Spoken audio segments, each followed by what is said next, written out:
रात के ठीक 12 बजे थे।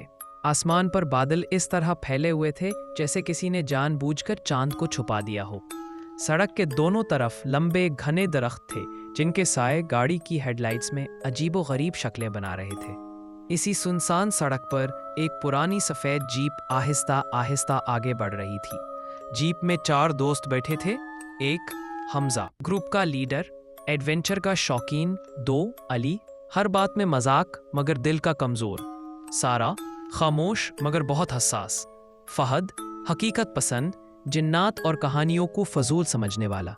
ये सब लोग एक मशहूर मगर बदनाम जंगल की तरफ जा रहे थे जिसे मुकामी लोग काली वादी का जंगल कहते थे। जंगल के बारे में मशहूर बातें लोग कहते थे। जो सूरज डूबने के बाद अंदर गया वो अकेला वापस नहीं आया। रात के वक्त वहाँ आवाज़ें आती हैं, दरख्तों के बीच साए चलते हैं और बाज़ औकात दरख्त खुद जगह बदल लेते हैं। फहद हंस पड़ा। यार ये सब ड्रामा है। जंगल है, हवा चलेगी तो आवाज़ आएगी। मगर सारा का चेहरा पीला पड़ चुका था। मेरा दिल ठीक नहीं लग रहा, वापस चलते। हमजा ने जीप रोकी। बस थोड़ा आगे, फिर कैंप लगाकर सुबह वापस। आजा। पहला अजीब वाकया जूनी जीप जंगल के अंदर दाखिल हुई। मोबाइल नेटवर्क गायब हो गया, जीपीएस घूमने लगा, कंपास ने काम करना छोड़ दिया और हवा अचानक बिल्कुल बंद हो गई। अली ने हंसते हुए कहा, लगता है जिन्नात ने वाईफाई बंद कर दिया है। इसी लम्हे जीप खुद बखुद बंद हो गई। खामोशी ऐसी कि सांसों की आवाज़ सुनाई दे। फहद नीचे उतरा, बॉन्ड खोला। बैटरी बिल्कुल ठीक है।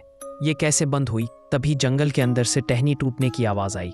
करिक करिक, सारा ने चीख मारी। कोई है वहाँ? कोई जवाब नहीं, मगर आवाज़ करीब आती जा रही थी। कदमों की आवाज़ अब साफ सुनाई दे रहा था।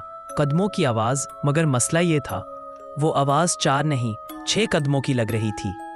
अली का मजाक ख़त्म हो चुका था। हमजा, हमें वाकई यहाँ से जाना चाहिए। इसी वक्त हेडलाइट्स खुद ब खुद ऑन हो गईं और रोशनी में दरख्तों के दरमियान एक लंबा सा साया नजर आया जिसकी गर्दन गैर फितरी तौर पर लंबी थी। सारा बेहोश हो गई। जंगल के अंदर कैंप किसी तरह सारा को संभाल कर ये लोग जंगल के अंदर एक खुली जगह तक पहुंचे। हमजा ने कहा, यह जगह महफूज लगती है। लेकिन फहद ने जमीन की तरफ देखा।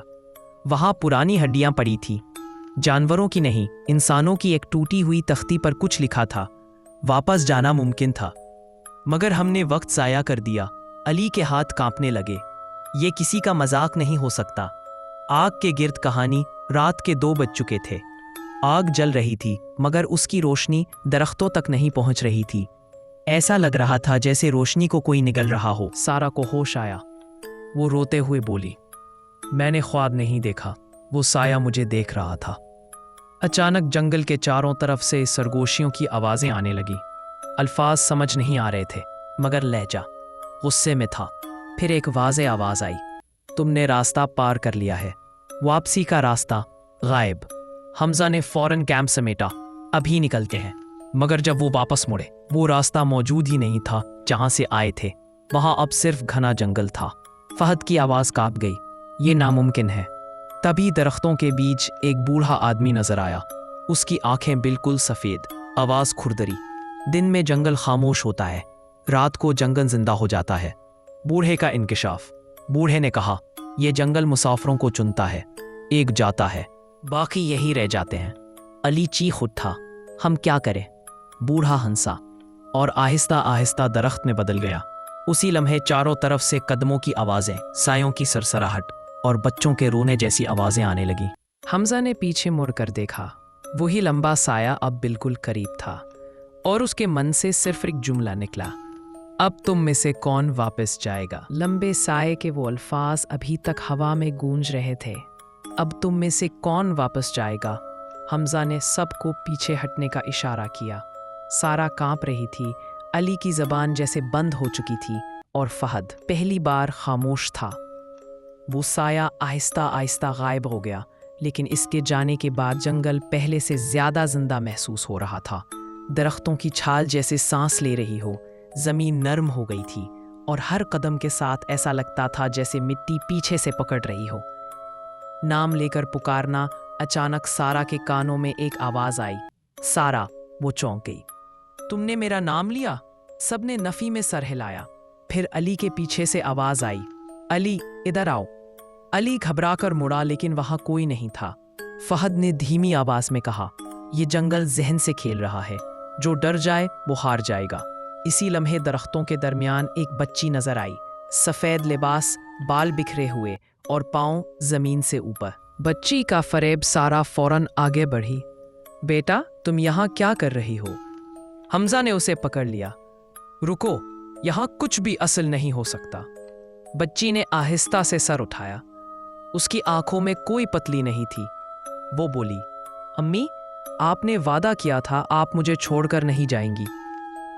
अचानक उसकी गर्दन गैर फितरी अंदाज में मुड़ गई और उसका मन एक खौफनाक चीख में बदल गया। दरख्तों के पत्ते एक साथ जोर से हिले, जैसे जंगल खुश हो गया हो। पहला नुकसान, अली पीछे हटा, मगर जमीन ने उसका पांव पकड़ लिया। मिट्टी से हाथ निकल आए। अली चीखा, हमजा, मुझे निकालो। हमजा और फहद ने पूरी ताकत लगाई, लेकिन हाथ बढ़ते ही जा रहे थे। सारा ने कुरान की आयत पढ़ना शुरू की। तब जाकर जमीन ने अली को छोड़ा, मगर उसकी टांग पर जलने जैसे निशान पड़ चुके थे और उन निशानात से धुआं उठ रहा था। जंगल का राज, वो एक पुरानी झोपड़ी तक पहुंचे जिसकी दीवारों पर खून से बनी तहरीरें थीं। फहद ने एक पुराना रजिस्टर उठाया। उसमें लिखा था, ये जंगल एक दरवाज़ा है जो सिर्फ खौफ से खुलता है। यहाँ मरने वाले मर कर नहीं जाते, वो जंगल का हिस्सा बन जाते हैं। सारा ने एक सफ़ा पलटा और चीख उठी।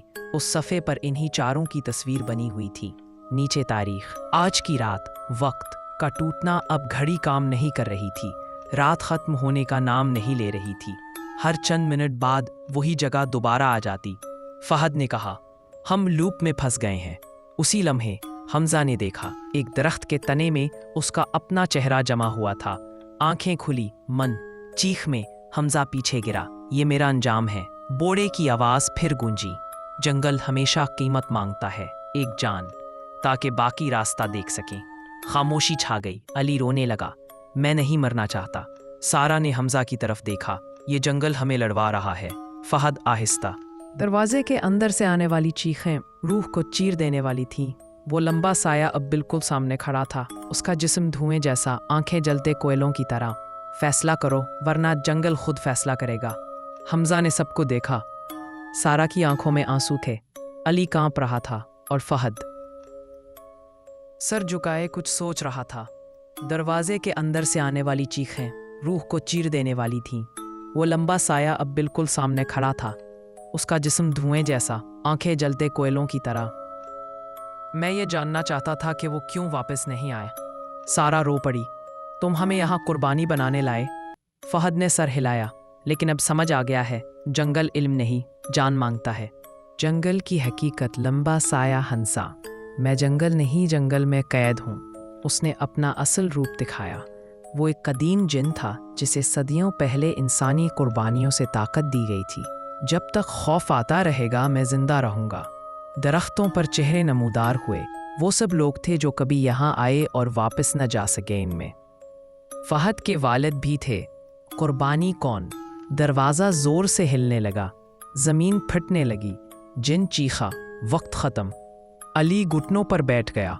मैं नहीं मर सकता, प्लीज़। हमजा ने एक कदम आगे बढ़ाया। हम सब अपनी गलती के ज़िम्मेदार हैं। अगर किसी को जाना है तो मैं जाऊंगा। सारा चीखा, नहीं। फहद ने अचानक हमजा को पीछे धकेल दिया। नहीं, ये मेरा कर्ज है। आखिरी कुर्बानी। फहद दरवाजे की तरफ बढ़ा। उसके कदम भारी थे, मगर चेहरे पर सुकून था। उसने सारा की तरफ देखा।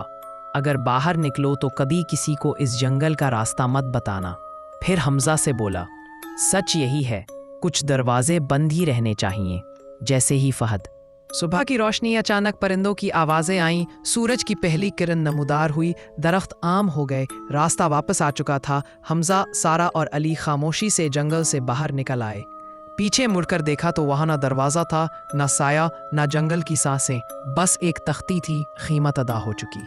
इंजाम, एपिलॉग। महीनों बाद। अली अब बोलता कम था। सारा को आज भी दरख्तों से डर लगता था। हमजा ने एडवेंचर हमेशा के लिए छोड़ दिया। लेकिन एक रात फहद के वालिद की पुरानी डायरी में एक नया सफ़ा नमूदार हुआ। दरवाज़ा बंद है, लेकिन मैं निगहबान बन चुका हूँ। और नीचे फहद के हाथों की तहरीर। آخری جملہ کبھی کبھار اگر آپ جنگل میں رات کو ہوا رکتی محسوس کریں تو سمجھ لینا کوئی اور قربانی ابھی باقی ہے۔